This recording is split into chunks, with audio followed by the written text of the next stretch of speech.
This is Hi everyone, my name is Olivia MacDonald. Welcome to the Integration Chronicles.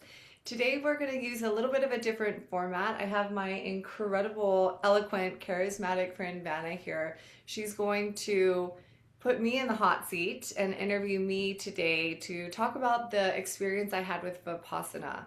It was an incredible, transformative, life-changing experience. And there's so many incredible nuggets for integration. And so I can't wait to share it with you. And I thought that this would be a really fun conversational way to do that.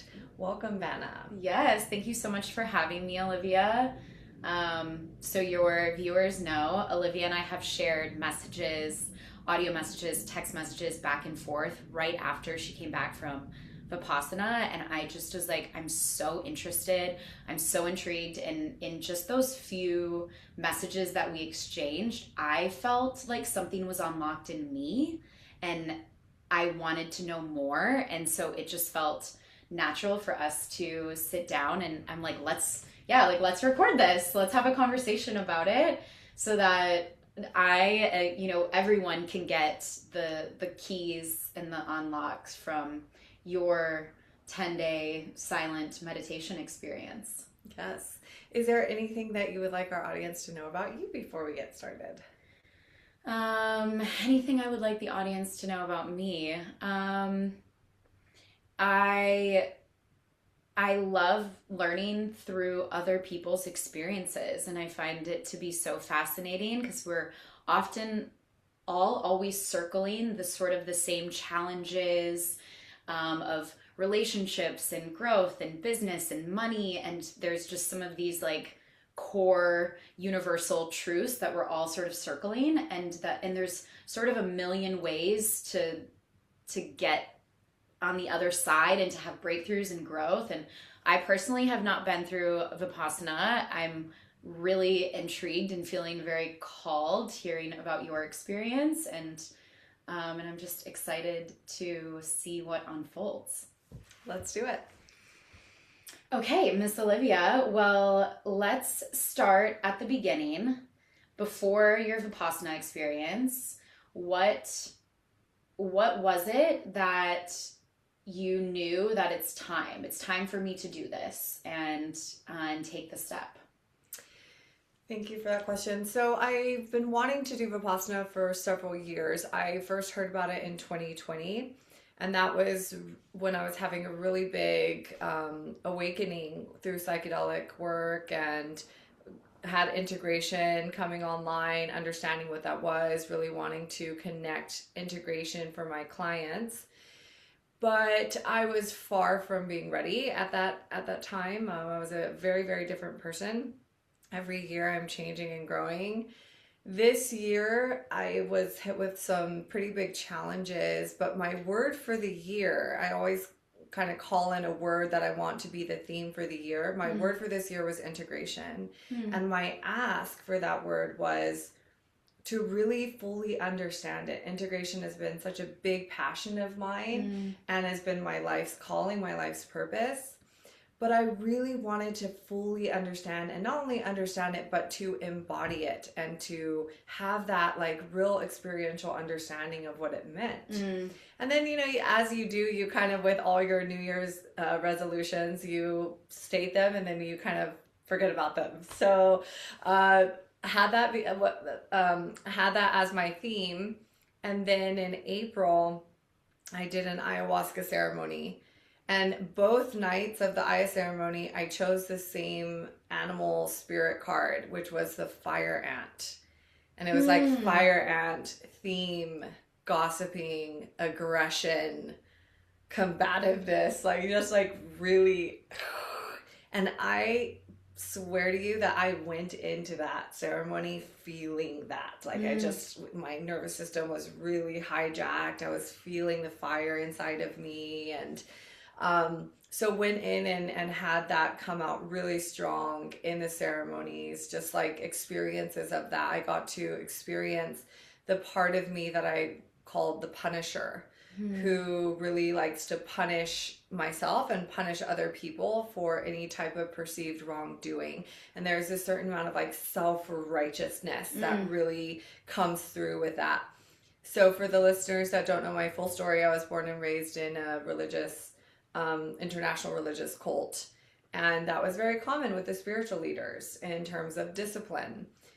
Every single hour of the day from when we woke up at 7 in the morning to when we went to bed was accounted for. And there was a very clear structure of how you could behave and how you could not behave. And stepping outside of that, you were met with some type of a punishment or a consequence. And so I'm constantly toying between the little rebel child in me and the disciplinarian punisher, righteous anger type of spiritual shepherd in me. So after that ceremony, that part of me felt like it was getting bigger, this shadow in me, and I was embroiled in more conflict than I normally am.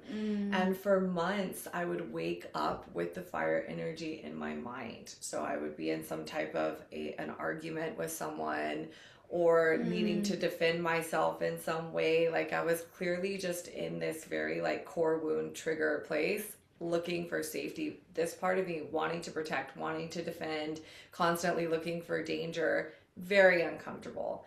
And I've been a heavy caffeine drinker since I was very young. I like a big nitro cold brew. So on top of the fire ant energy, I'm putting in 450 milligrams of caffeine and just like wiring it all. Like I'm really activating it. So I have an integration group with a lot of the people that I've worked with, and I like to run challenges throughout the year. And it's usually connected to something I need to work on or work with. Okay. So I chose the book, The Way of Integrity, in July.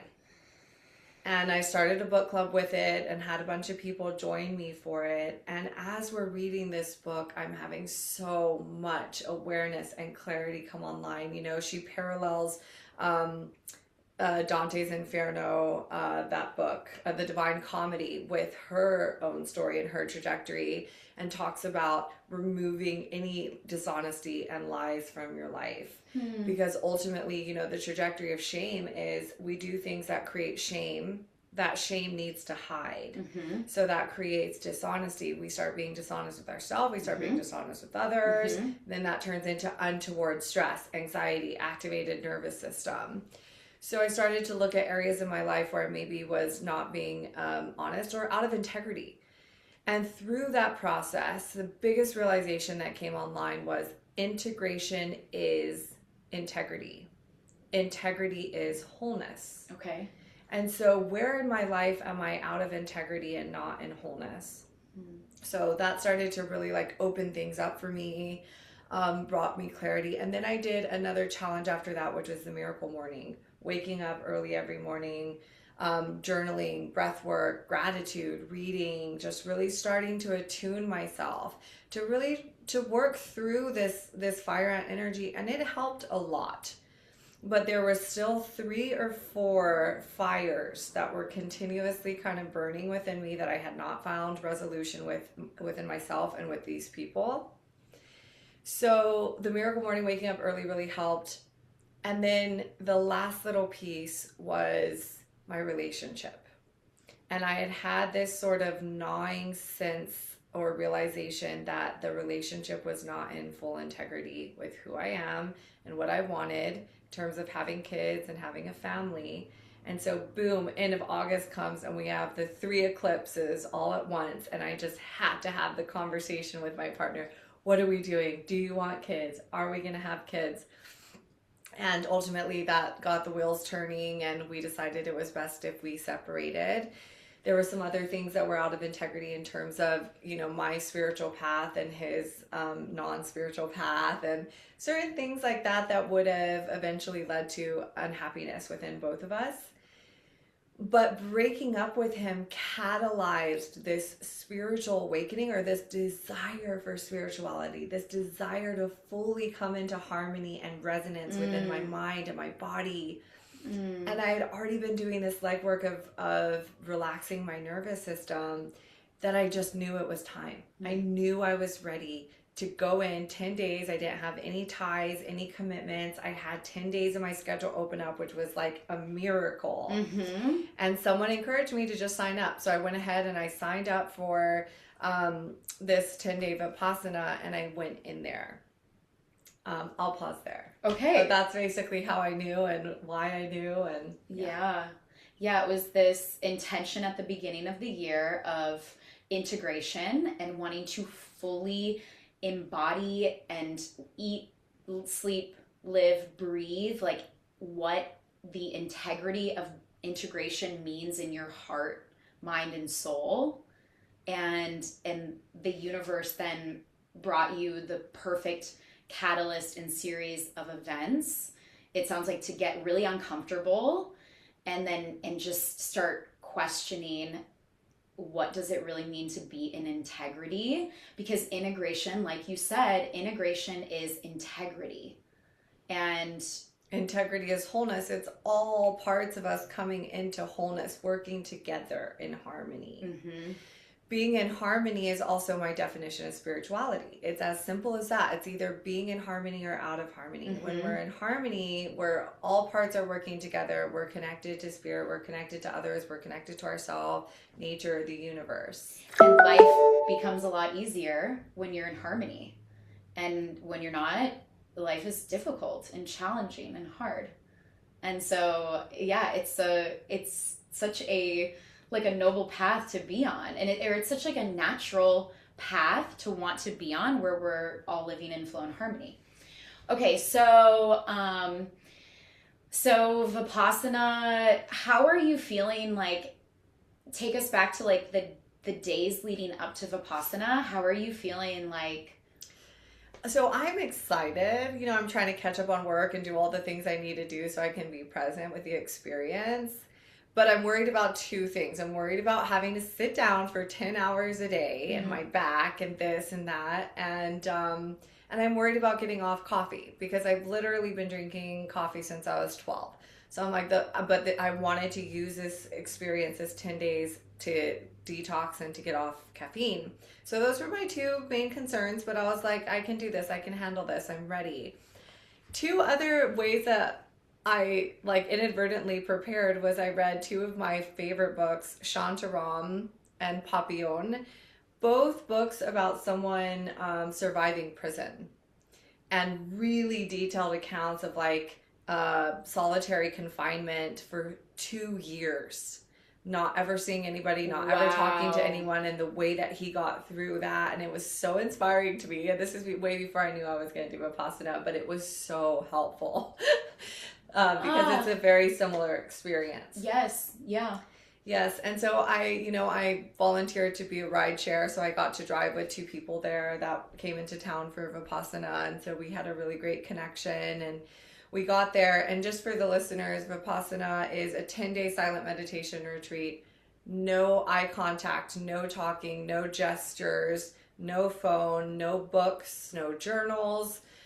2 meals a day, vegetarian, one at 6:30 in the morning, one at 11:30 in the afternoon or morning. So by noon, you're kind of done eating for the day.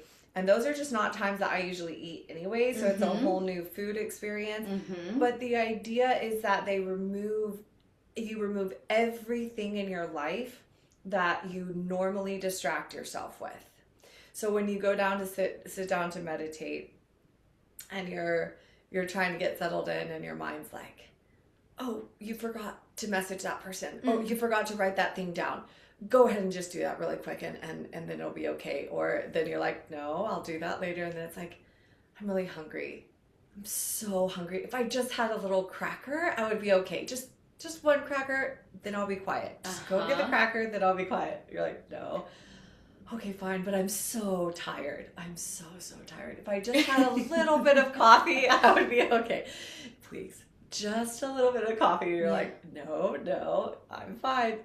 Okay, well, And then, okay, well, write this down. This is some wise words that are coming through right now. I think you need to write these down. Like, your mind is constantly looking for a way to pull itself out of being with itself and in its experience.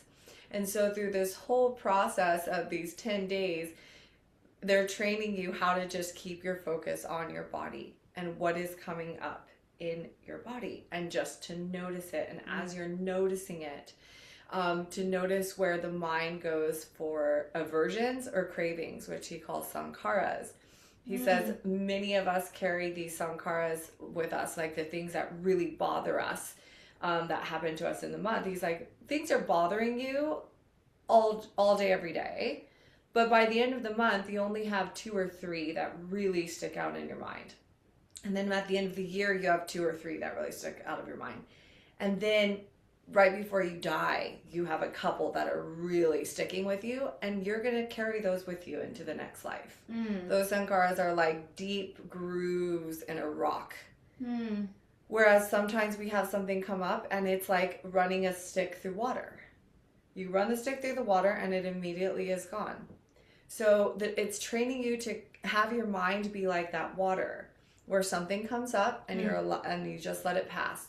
So as you're sitting there with your mind, you're noticing the things, the aversions that Goenka, who does the nightly lectures, he's like, I don't like it. Or the mind thinks of something that it does like it, and you're like, ooh, yes, I like it. And that immediately creates this craving or this desire for that thing. And then you can't really be happy until you have that. Both create misery within us. And some of these are deep, deep miseries that we've had, conversations we've had, fights that we've had. So meanwhile, I'm like dealing with the sankharas that have been on the surface, the fires that have been raging within me, and there's about 4 of them. There's about 4 people, and there's about 4 fires that every day are coming into my awareness, and I'm having this like whole fight, and my fire ant, self-righteous energies coming online, and I'm not backing down, and I'm not finding softness. So I'm kind of like working with that, and then I'm trying to find all types of clever ways to dismiss it. Like I'm like, oh, that's an aversion. Well, that's craving. That's aversion. That's okay. craving. So you're naming it, trying to dismiss it. So I'm naming it and then coming back to the body. Naming it, coming back to the body. It's almost like a distraction from the distraction. Exactly. It's like trying to distract yourself. From distraction from the distraction. Or yes. Or rationalize, or like tagging it. I'm tagging the different things. Yes. I'm still cognitively like trying to be in control or to be aware of what's happening instead of just focusing on my body. Okay. So how did you navigate that? Like coming back to your body. Then what would you feel in your body? You notice you have all of this happening in your mind. What's happening in your body? That's a really good question. So I'll take us back a little bit. So day 1, as everyone is starting to realize that they're going to be sitting for 10 hours a day, we start with 1 cushion. I had a really nice little meditation chair I snuck in, so kind of cheated, but still sitting for 10 hours cross-legged, excruciating. So every day people are adding pillows to their knees. I had like 5 pillows under my feet. Like everyone by day 3 or 4 has like 20 extra pillows used to make themselves comfortable, because it's like you get a little pain and you adjust to yourself. You move. And they allow that. The teacher allows some and some not, but there was a ton of new people, so I think she was a little more gracious. But so then every night he gives a lecture for an hour. Night 5, he starts talking about how the whole idea is that we are not reacting to the pain. We're not reacting to the thought that's creating aversion or craving. We're staying in balance and awareness through it all. And something clicked into place for me. I was like, oh, the idea is not to move away from the pain, it's to work with it. And right then he introduced the idea that we're not going to move for the entire hour of the 3 mandatory meditation hours. He's like, as much as possible, don't move. Stay with your legs in whatever position they are, and your hands in whatever position is. And whatever you feel in the body, just observe it and keep equanimity in your mind. So I'm like, okay. So morning 6, I remove all of my pillows and I go just to the bare cushion that I was sitting on. And as the pain starts to creep up my legs and my hips at like 30 minutes in, I just start working with it and just being aware of them. Like, those are just electrical currents in the body. And the pain stopped being pain. The pain just became electrical waves coursing through my body. And I finished that 2-hour meditation session with so much vibrating energy that I felt like I was like walking on cloud 9. Like, I was so excited. I was like, whoa, I just unlocked this like new awareness and understanding of what I can do with pain in the body, and just completely neutralizing the way that I feel it. And it became a sensation as opposed to something that had a negative connotation attached to it of pain, or a pleasurable one. Because then sometimes you feel the electric currents and it feels good, but you don't want to cling on to that either. So you're just kind of staying in balance. So that was a really beautiful experience takeaway. However, I'm like, how does this relate to the fires I'm still fighting in my mind? You know, like, how does just being neutral with the pain and sensation in my bodies connect to this fight that I'm having that's not really subsiding? So I'm thinking about it, and you're allowed to ask the assistant teacher questions in the evening. I didn't want to because I didn't want to break silence, but by the 7th day, I just had to ask how they were connected. And she's like, it doesn't matter. Just focus on the body. Everything is happening first in the body.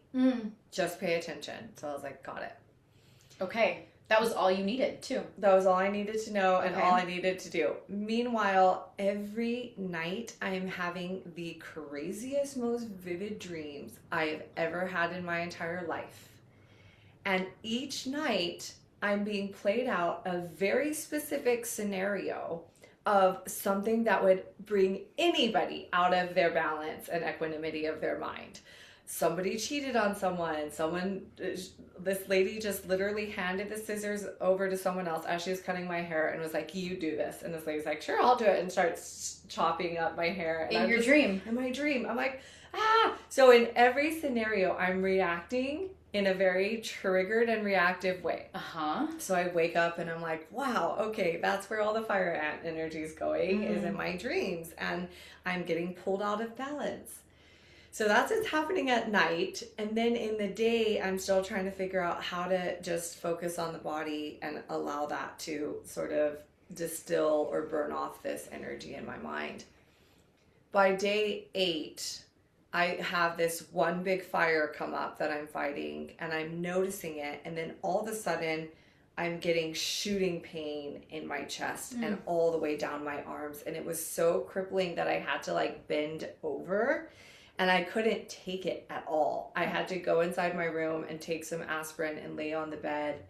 But it clicked in a visceral way that I was like, oh, that is how it plays out in my body. That is what we're doing with this, like with the fire in our thoughts, with the resentment, with the bitterness, and how it shows up in our body and how those are connected.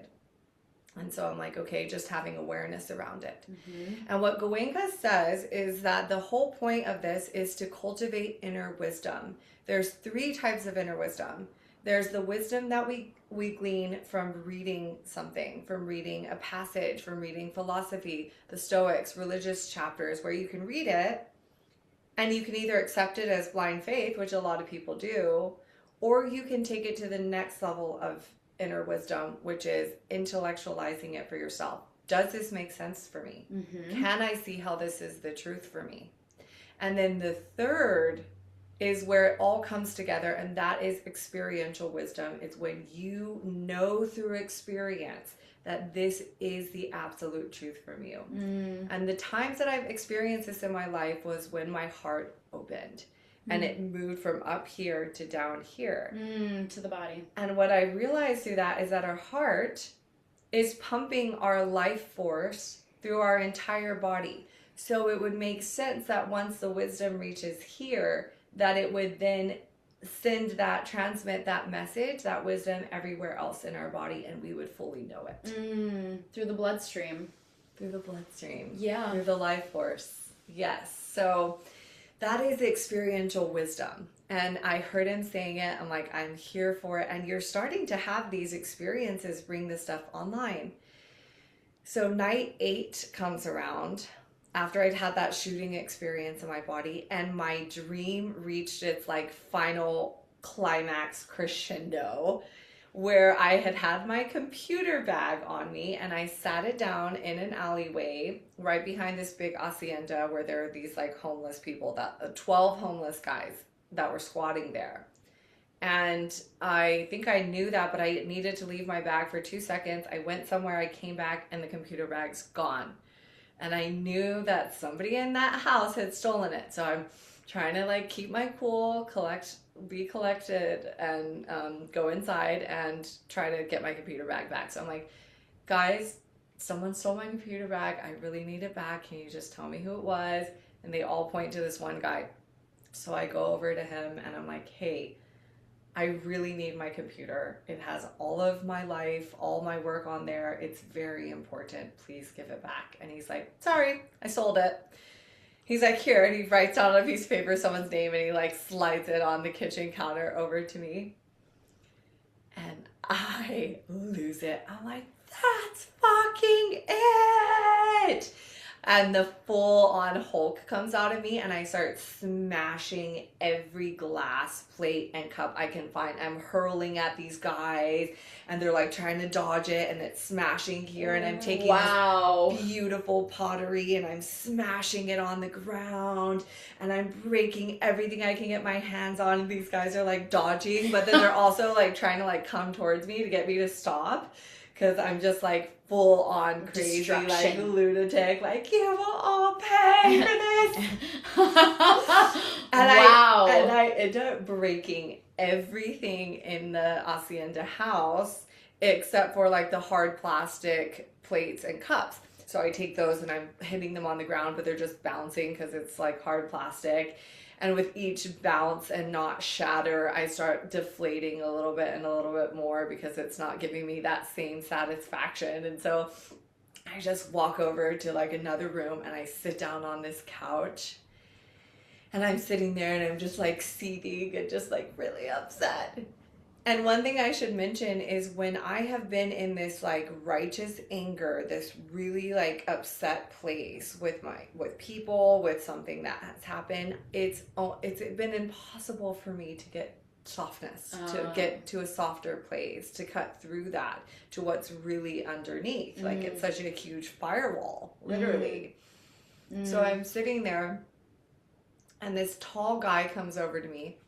This really tall guy, kind of has like a scruffy beard, and he has these really big, kind eyes. And he comes over and he kneels down right in front of me, and he just looks at me with so much softness. And he's like, hey, I heard what happened to your computer. I'm so sorry. That must be so hard. And I just break down and start crying so hard. I'm like, it's so hard. And he's like, shh. And he just like puts the back of his hand on my cheek.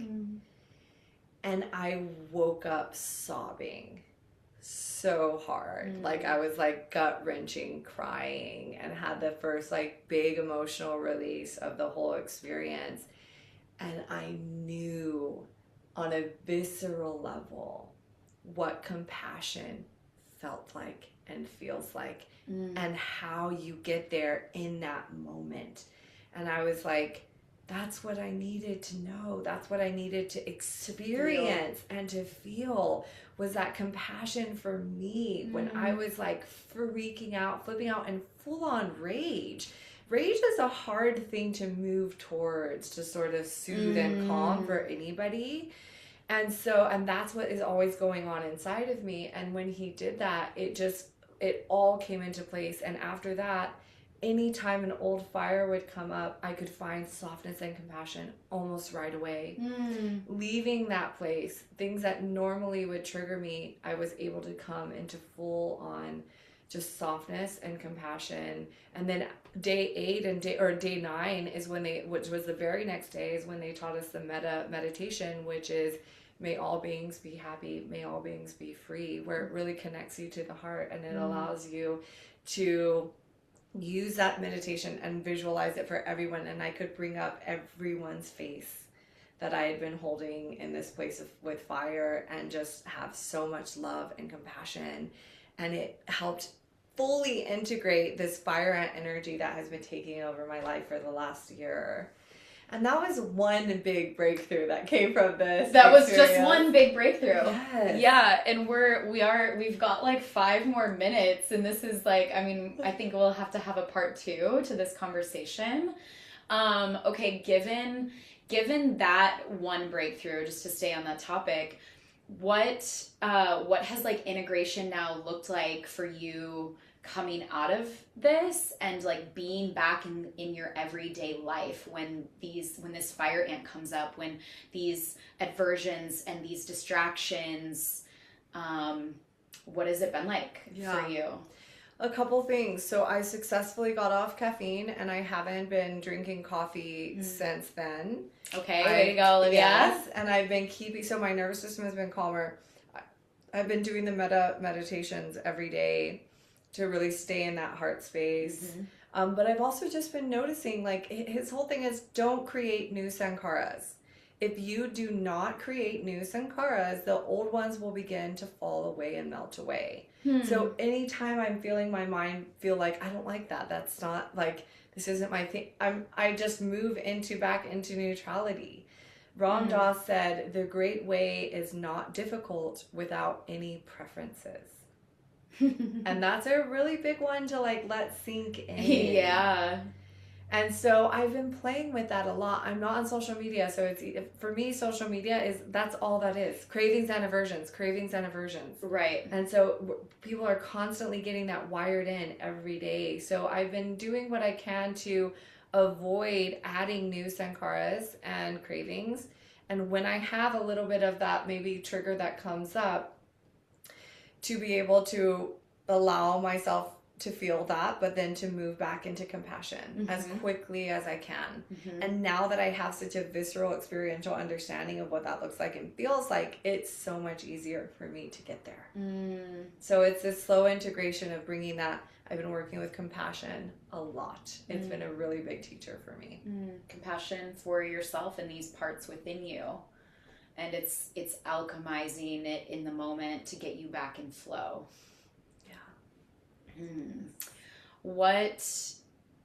I think we have a couple more minutes. Like, is there anything else that you're really wanting listeners to know right now? Yes. I think the most important takeaway that is applicable for everyone is something that Goenka says. He says that suffering is universal. We all know that. It's the one thing that connects every single person on earth is suffering, is the inevitability of unwanted experiences.